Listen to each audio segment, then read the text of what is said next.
el movimiento Responsabilidad Social Todos, que no es un movimiento político, sino social, digamos, ha producido un video muy interesante que se llama Transformemos el Perú.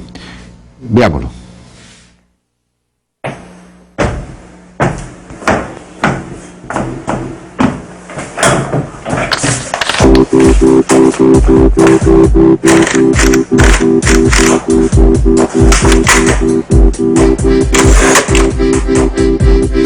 Peruano, la pregunta sigue vigente hasta el día de hoy. ¿En qué momento se jodió el Perú? Hace décadas que buscamos la respuesta y siempre terminamos echándole la culpa a quienes nos han gobernado. Es más fácil decir que nuestro Perú se hundió por la reforma agraria de Velasco, porque el arquitecto no le dio importancia al terrorismo, por culpa del primer gobierno de Alan y su tren cargado de inflación e inoperancia económica, por culpa del autogolpe, los Vladivideos y la corrupción en el gobierno Fujimori, por culpa de los whiskies y la hora cabana, por culpa de la mayoría de la clase política que gobernó y gobierna el Perú y que sigue viviendo en el escándalo y en la corrupción. Pero por más que querramos deslindar nuestra responsabilidad por la crisis social que asfixia al Perú, compartimos demasiados hábitos que nos hacen muy parecidos a quienes culpamos y criticamos, porque aún creemos que la criollada se tiene que celebrar como si fuera parte del orgullo nacional. Somos vivos y por eso compramos facturas para pagar menos impuestos.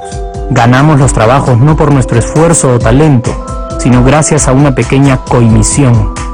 Nos colamos en la fila para que nos atiendan primero, aceleramos en ámbar y nos pasamos la luz roja, porque así llegamos más rápido.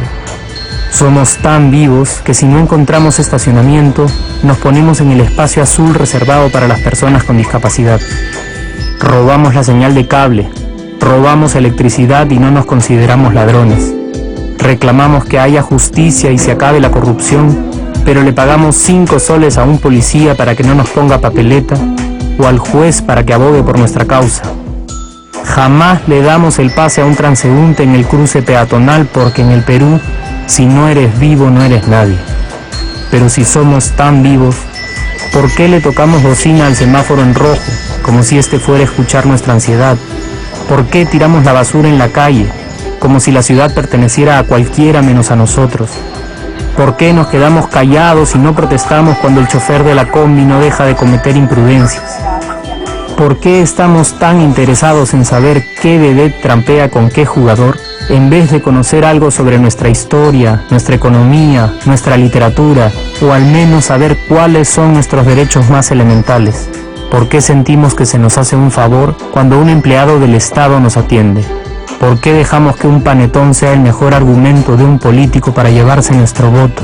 ¿Por qué cuando alguien hace algo bien, decimos que parece hecho en el extranjero, como si eso fuese más meritorio? ¿Por qué no nos sentimos orgullosos de nuestra diversidad cultural? ¿Y por qué, si somos tan vivos, seguimos alimentando este círculo vicioso que no nos deja avanzar como sociedad y nación? Es cierto que nuestros niveles educativos dan pena, y si queremos llegar a ser un país con posibilidades de desarrollo, se tiene que invertir en escuelas y capacitar a los maestros. Pero ¿de qué nos servirá una buena educación fuera de casa, cuando dentro educamos a nuestros hijos dándoles el peor ejemplo? Es cierto que se necesitan medidas urgentes para frenar la ola de delincuencia y violencia que azota al país. Pero ¿de qué nos servirá pacificar las calles cuando en nuestros hogares la violencia física y psicológica parece haberse institucionalizado?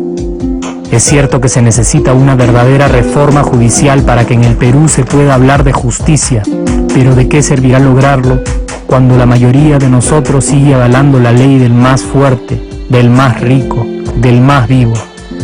Es cierto que para reducir los conflictos sociales se requiere del diálogo, pero ¿de qué nos servirá ese diálogo si seguimos pensando que dialogar es imponer nuestras ideas y no escuchar al que piensa diferente a nosotros? Es cierto que necesitamos mejores leyes de inclusión social y muchísimos más proyectos de integración, pero ¿de qué nos servirán estas leyes y proyectos si hasta el día de hoy la publicidad peruana define nuestros estratos socioeconómicos por el color de la piel y a nadie le parece raro? Si hasta el día de hoy seguimos avergonzándonos de nuestras diferencias o sintiéndonos superiores por estas mismas diferencias. Es cierto, es mucho más fácil echarle la culpa de absolutamente todo a nuestros gobernantes, Pero la realidad es que el Perú se hunde en exacta proporción a esa viveza que alimentamos todos día tras día. Sí, somos nosotros la materia prima con la que se hace este país. Y si no corregimos nuestros hábitos, si nuestra materia prima sigue adulterada, cualquier producto que hagamos también saldrá adulterado. Y por más logros que obtengamos en nuestra economía, en los deportes, en las artes, en nuestra cocina, por más orgullosos que nos sintamos de nuestros representantes, de nuestra historia, de nuestras maravillas o de nuestra creatividad, si no cambiamos estos hábitos, seguiremos preguntándonos ¿en qué momento se jodió el Perú? Yo ya estoy harto de esa pregunta. Estoy harto de ver cómo un país con tantas posibilidades y oportunidades, con tantas riquezas naturales y con tanta historia, tenga que seguir viviendo en el subdesarrollo solo porque no nos creemos capaces de vivir de otra manera. Estoy harto de que las desgracias de nuestros vecinos sean nuestro mejor consuelo. Harto de que el sí se puede sea solo una frasecita hecha para un partido de fútbol y que no podamos aplicarla en nuestra vida. Aunque te cueste creerlo, sí podemos. Claro que podemos. Pero depende de que tú y yo comencemos a trabajar en ello de una vez por todas. Porque la transformación del país hacia una nación desarrollada ya no está solo en cancha de los políticos o de los poderosos y no está en el terreno de los milagros.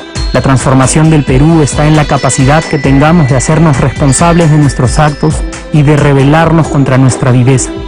La transformación del Perú está en ti y está en mí. Está en todas nuestras organizaciones y en la posibilidad de trabajar juntos con verdadera responsabilidad social. ¿Qué pasaría si cambiamos la pregunta? Si por ejemplo ahora te pregunto, ¿en qué momento se arregló el Perú? ¿Qué me dirías? Aunque te parezca una pregunta demasiado ingenua, tenemos que creer en ella y la respuesta está en nuestras manos. Responsabilidad social todos. Regresamos después de una pausa precisamente con el coordinador de Responsabilidad Social Todos.